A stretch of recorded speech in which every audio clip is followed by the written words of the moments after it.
तो बच्चों लोग, मैं आशा करता हूं कि आप जो स्टेप्स पढ़ाया था मैं आपको, वो सारे स्टेप्स लर्न कर चुके होंगे, और जो बैलेंस शीट का फॉर्मेट आपको बताया था वो भी आप लर्न कर चुके होंगे।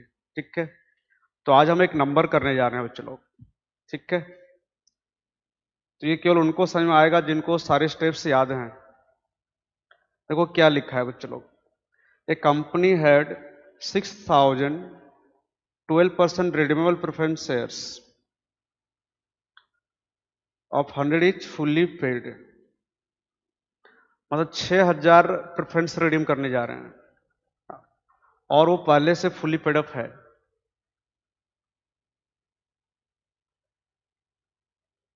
है ना। तो चलो, कितना प्रेफरेंस रिडीम करने जा रहे हैं? 6,000। 100 वाला कितना में? 5% प्रीमियम में, है ना। मतलब हम जो रिडीम करने जा रहे हैं प्रीमियम में करने जा रहे हैं। ठीक है, the company has sufficient profits लिखा है, कंपनी के पास सफिशिएंट प्रॉफिट्स है ना। जितना जरूरत है उतना यूटिलाइज कर सकते हो, क्योंकि कंपनी के पास सफिशिएंट प्रॉफिट है। पीएल अकाउंट में सफिशिएंट प्रॉफिट है। ठीक है, तो यहां पर आपको पता है, सबको पता है कि यहां पर कंपनी में क्या होता है कि पीएल अकाउंट को क्या बोलते हैं? Statement of PL account. ठीक है, फिर क्या लिखा है? But in order to redeem this shares it makes the following issues.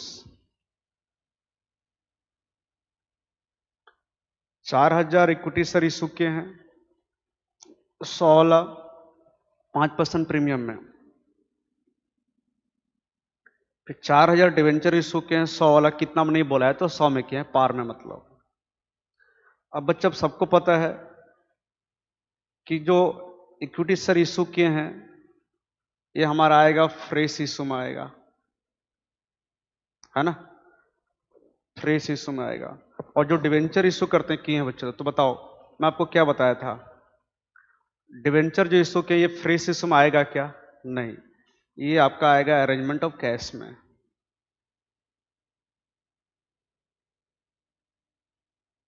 Arrangement of cash में। ठीक है,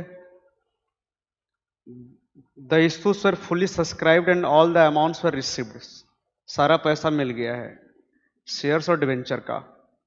फिर बोलता है in order to increase the liquid funds the company sold it investment. Investment बेचा, कंपनी इन्वेस्टमेंट बेचा है कितना रुपया में? 1,20,000 में, एट पार। इसका मतलब इन्वेस्टमेंट हमारा 1,20,000 का था, बेचे भी 1,20,000 में है, ना प्रॉफिट हुआ ना लॉस हुआ। Also raise the loan from bank, bank से लोन लिए हैं कितना? 1,00,000 का। तो चलो एक बार और मैं बताता हूं आपको। हम लोग 6,000 प्रेफरेंस रिडीम करने वाले हैं,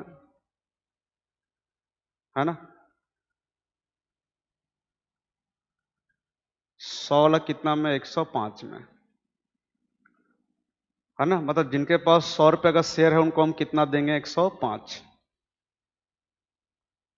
फिर बोलता है कंपनी के पास सफिशिएंट प्रॉफिट है। तो आगे आप जाओगे तो देखोगे, आगे फ्यूचर में बता देगा आपको कि पीएल में इतना बैलेंस है, जनरल लेजर में इतना बैलेंस है, आपको लिख के दे देगा। बट यहां पर खाली बोला है कि हमारे पास सफिशिएंट प्रॉफिट है, मतलब कंपनी के पास सफिशिएंट प्रॉफिट है।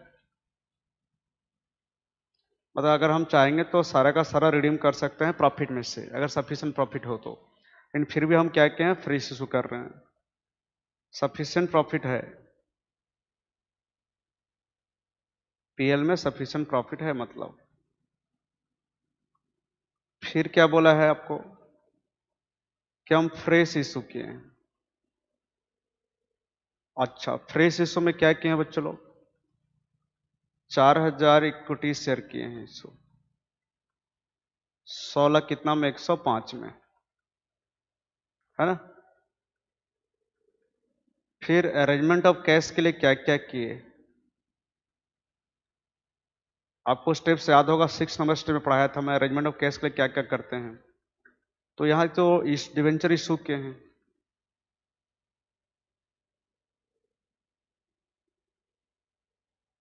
डिवेंचर इशू किए हैं वो भी 4,000, 1600 में। सेल किए हैं इन्वेस्टमेंट 1,20,000 का, 1,20,000 में। और बैंक से लोन लिए हैं कितना, 1,00,000 का। ठीक है, ये हमको क्वेश्चन में दिया हुआ है बच्चों लोग।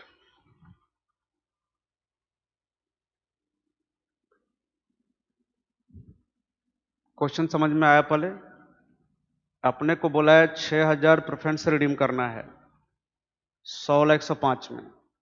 फिर बोलता है कि हमारे पास सफिशिएंट प्रॉफिट है बिजनेस में, मतलब पीएल अकाउंट में सफिशिएंट प्रॉफिट है। फिर बोलता है 4,000 इक्विटी शेयर इशू किए हैं 100,105 में, ये फ्रेश इशू में आएगा। फिर बोलता है पैसा अरेंज करने के लिए हम क्या किए हैं, डिवेंचर इशू किए हैं, इन्वेस्टमेंट बेचे हैं और लोन लिए हैं। ठीक है,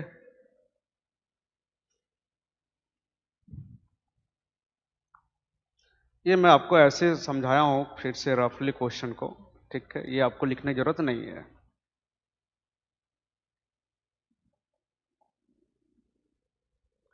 चलो आप मेरे को बताओ, हमको जर्नल एंट्री पास करना है।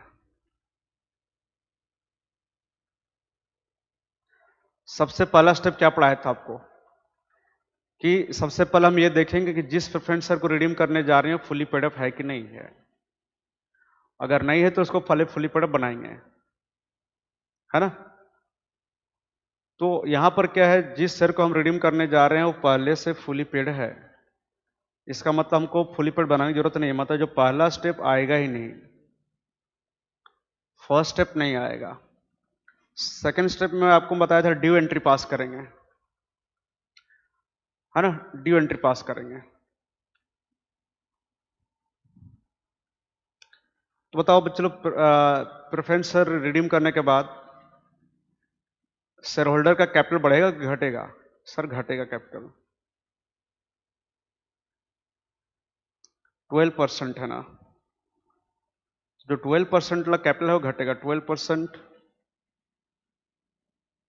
रिडीमेबल प्रेफरेंस शेयर कैपिटल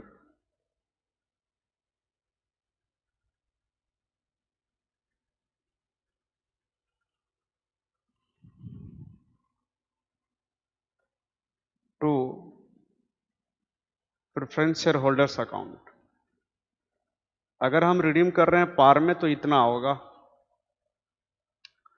अगर हम रिडीम किस में कर रहे हैं बच्चों, पार में, तो एंट्री क्या होगा, redeemable preference share capital to preference share holders. लेकिन यहां रिडीम कर रहे हैं हम लोग प्रीमियम में, है ना।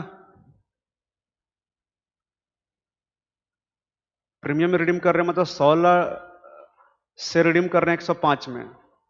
मतलब जिनके पास 100 का शेयर उनको 105 देना पड़ेगा। कितना रुपया एक्स्ट्रा देना पड़ेगा, 5 रुपया प्रीमियम का, और वो हमारे लिए लॉस होगा तो डेबिट होगा। प्रीमियम ऑन रिडम्पशन ऑफ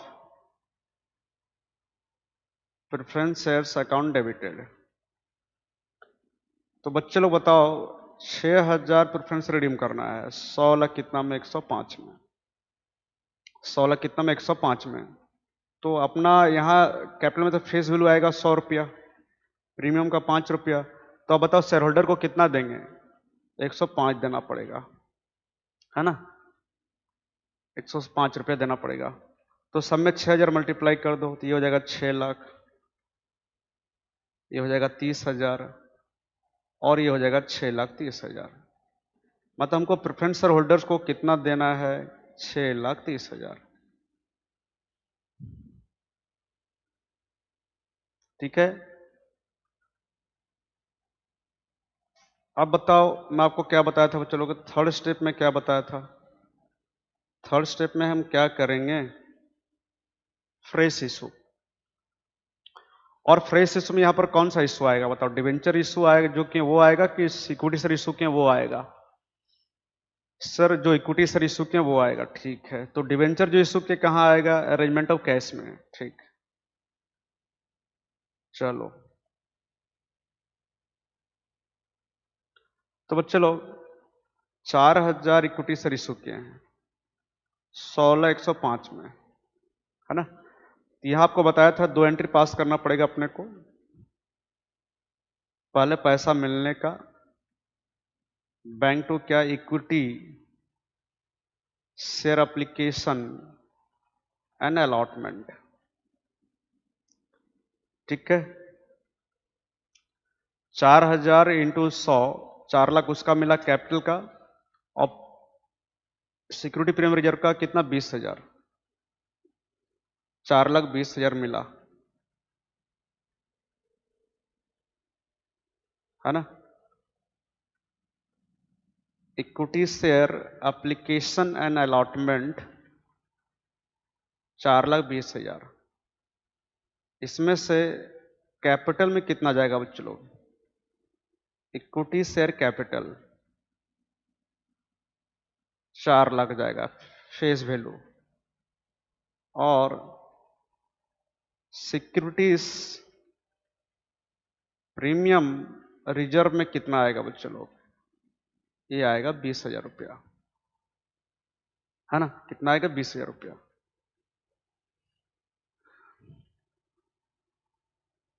अच्छा, अगर कंबाइन कर दिया जाएगा तो इक्विटी शेयर एप्लीकेशन अलॉटमेंट और ये इक्विटी शेयर एप्लीकेशन कट जाएगा, तो खाली एंट्री वही आएगा जो आपको पहले से आता है क्या, bank account debited 4,20,000, to equity share capital 4 lakh, to security premium reserve कितना, 20,000।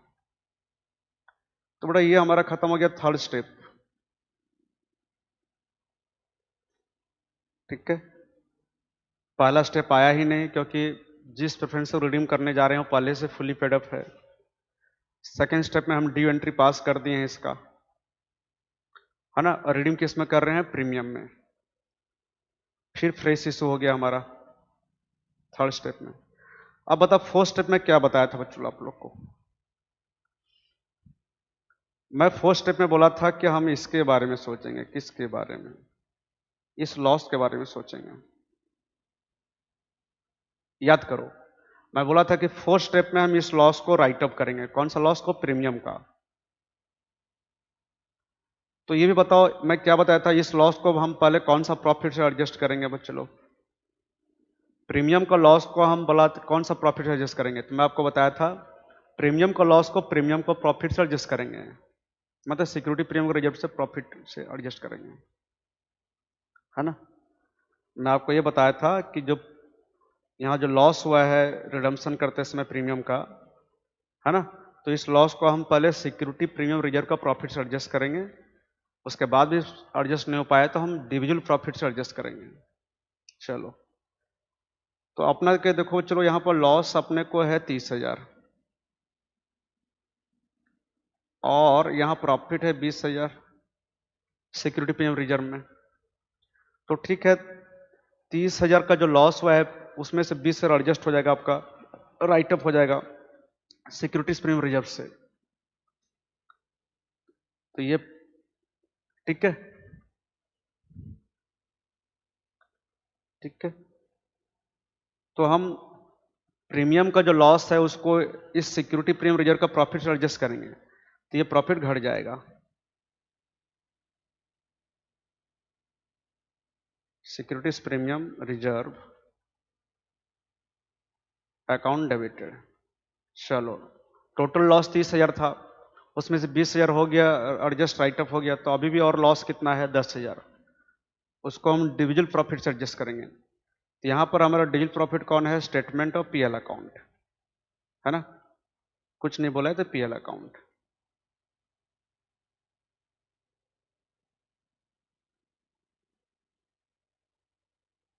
हो गया। अब बताओ, प्रीमियम यहां पर हम लोग डेबिट किए थे, अब ये कैंसिल होने के लिए यहां क्रेडिट हो जाएगा।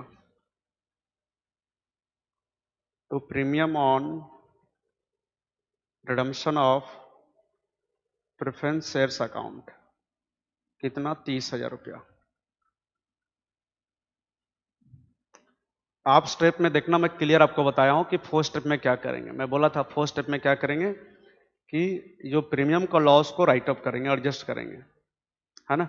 और सबसे पहले हम एडजस्ट करेंगे किससे, सिक्योरिटी प्रीमियम रिजर्व का प्रॉफिट से, और अगर फिर भी नहीं हो पाया तो हम डिविजुअल प्रॉफिट से करेंगे, जैसे स्टेटमेंट ऑफ पीएल अकाउंट से, है ना। या जनरल रिजर्व से या किसी भी डील प्रॉफिट से एडजस्ट करेंगे, ठीक। अच्छा बच्चों लोग, पांचवा स्टेप क्या पढ़ाया था आपको? पांचवा स्टेप क्या पढ़ाया था? मैं पांचवा स्टेप में आपको बताया था कि इंडिविजुअल प्रॉफिट से प्रॉफिट कहां ट्रांसफर करेंगे? एक नया अकाउंट में जिसको बोलते हैं सीआरआर, है ना। तो सीआरआर का प्रॉफिट बढ़ेगा तो सीआरआर क्रेडिट होगा और इंडिविजुअल प्रॉफिट घटेगा तो डेबिट होगा।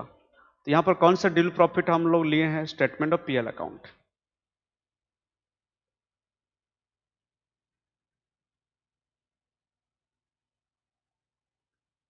टू कैपिटल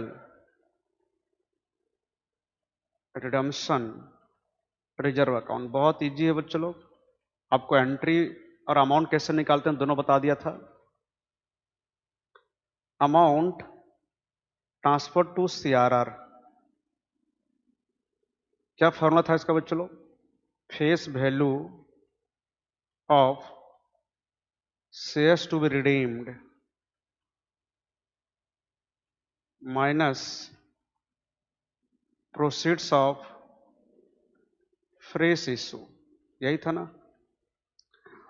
तो बताओ बच्चों लोग, जो शेयर हम रिडीम करने जा रहे हैं उसका फेस वैल्यू कितना है? आपको यहां से मिल जाएगा 6 लाख, है ना। या देखो, एक शेयर का फेस वैल्यू है 100 रुपया, तो 6000 का हो गया 6 लाख रुपया। फिर मैं क्या बोला? लेस करेंगे उससे प्रोसीड ऑफ फ्रेश इशू। तो देखो, फ्रेश इशू कर रहे हैं 4000 इक्विटी शेयर 100 लाख 105 में, मतलब फ्रेश इशू है प्रीमियम में। तो यहां प्रोसीड का मतलब क्या बच्चे लोग? Face value. प्रीमियम को इग्नोर करते हैं, बोला था मैं आपको। तो फेस वैल्यू मतलब एक शेयर का प्रोसीड हो गया 100 रुपया, तो 4000 शेयर का प्रोसीड हो गया 4 लाख रुपया। 6 लाख हो गया आपका जो शेयर रिडीम करना है उसका फेस वैल्यू, और जो फ्रेश इशू किए हैं उसका प्रोसीड हो गया आपका 4 लाख। कैसे 4 लाख आया आपको पता है? 4000 इंटू 100, तो 2 लाख हम ट्रांसफर करेंगे सीआरआर में। मतलब 2 लाख हम रिडीम कर रहे हैं आउट ऑफ इंडिविजुअल प्रॉफिट।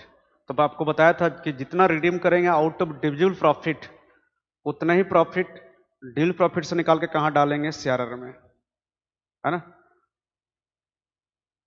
तो इंडिविजुअल प्रॉफिट घटा, घटने से डेबिट, और सीआरआर का प्रॉफिट बढ़ा तो ये क्रेडिट।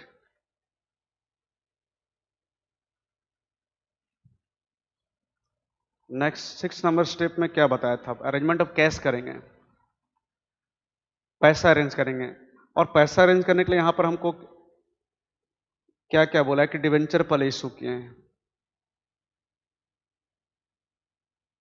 तो बैंक अकाउंट डेबिटेड और डिवेंचर एप्लीकेशन एंड अलॉटमेंट।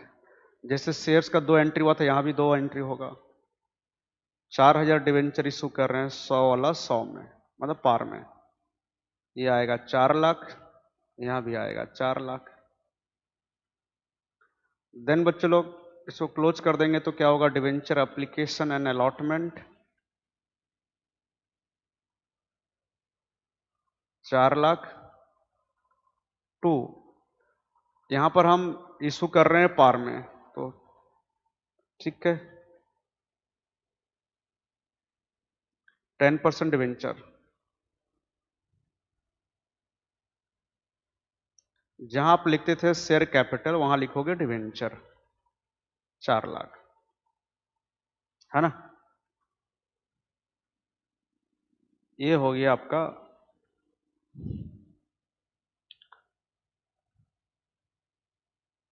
फिर हम क्या किए हैं? इन्वेस्टमेंट बेचे हैं। तो बैंक, अच्छा इन्वेस्टमेंट बेचे हैं 1,20,000 में, आपको याद है क्वेश्चन देखे थे। और इन्वेस्टमेंट था भी कितने का? 1,20,000 का। मतलब इन्वेस्टमेंट को बेचने से ना प्रॉफिट हुआ ना लॉस हुआ।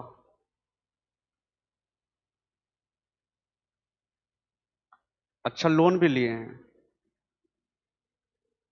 1 लाख का लोन लिए हैं। तो बैंक का पैसा हमारा बढ़ा और लोन हमारा लायबिलिटी बढ़ गया, तो बैंक लोन अकाउंट, ठीक है ना। ये 3 काम किए हैं पैसा अरेंज करने के लिए।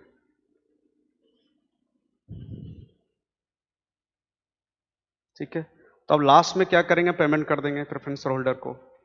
कितना पेमेंट करना था प्रेफरेंस होल्डर को? 6,30,000। चलो पेमेंट कर देंगे। स्टेप कितना? 7।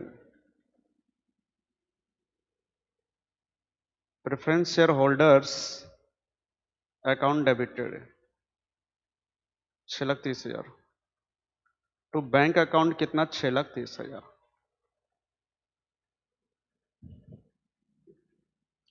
बच्चों लोग केवल उनको समझ में आएगा जो स्टेप्स रटे हैं, बाकी लोग को नहीं आएगा। तो पहले आप स्टेप्स रट लेना, फिर इस नंबर को ट्राई करना। ठीक है,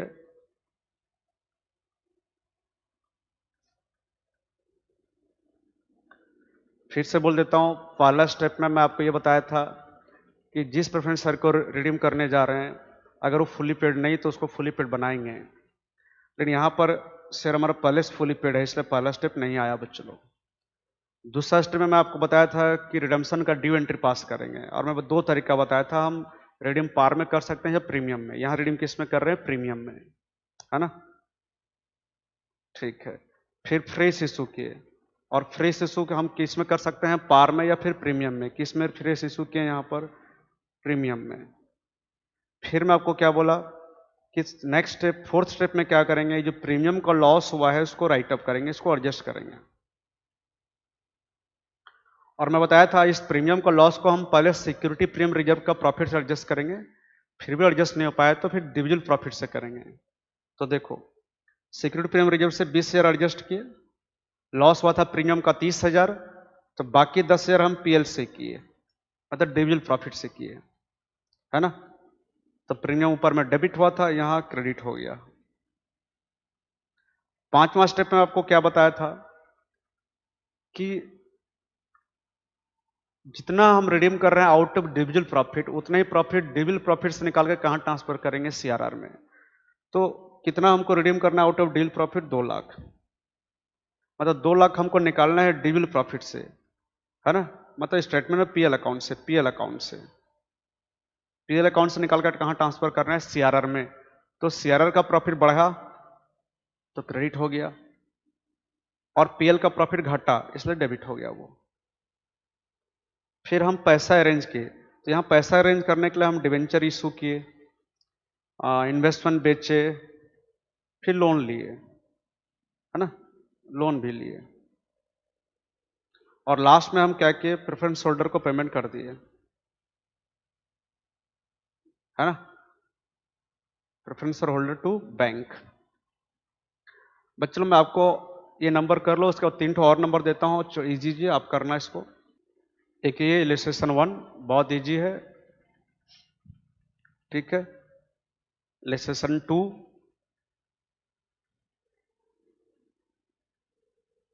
ठीक है? क्वेश्चन लिख लो, खुद ट्राई करो। देन ये इलस्ट्रेशन 3, ये तीनों आप ट्राई करो, है ना? फिर इसको मैं नेक्स्ट क्लास में करूंगा, फिर हम लोग चेक कर लेंगे इसको, ठीक है?